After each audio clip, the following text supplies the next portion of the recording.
Drinking alcohol is generally acceptable, although it's been reported that about a third of millennials, amazingly, don't drink alcohol at all, which is, for us older folks, quite a sobering thought in itself.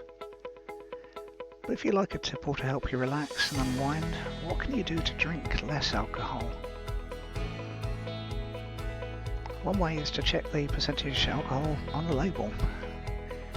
Wines vary considerably, and due to the warmer climates generally generating sweeter grapes, New World wines, basically anywhere that isn't Europe, tend to have higher amounts of alcohol than traditional wines. Also, white seems to be less than red.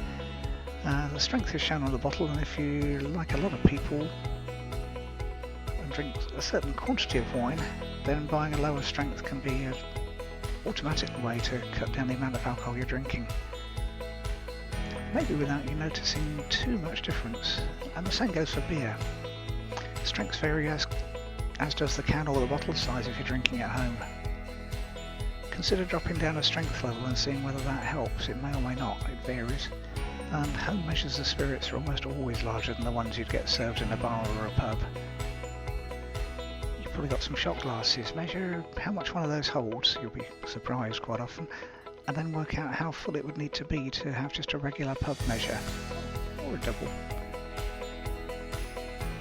But not the standard home, just keep pouring it measure. Choose a triple or a quad or whatever, then use the shot glass to regulate your alcohol intake a bit.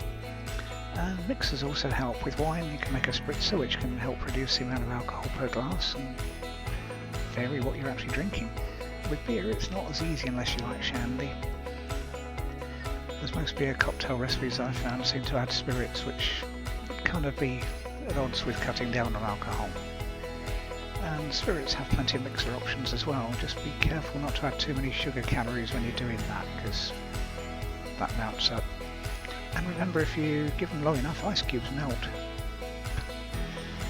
They increase the volume you're drinking but don't add alcohol, and some of this is in your mind. Another simple strategy is start drinking later in the day. Sure, a glass of wine with dinner is nice, but if that means you finish off the bottle for the rest of the evening, you might need to revisit your tactics. And then sip your drinks. The slower you drink them, the less you'll drink. Sounds simple because it is.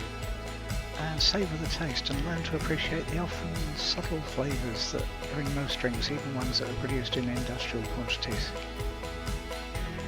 And whilst it's trendy nowadays to have a month off, like dry January, that doesn't help for the rest of the year.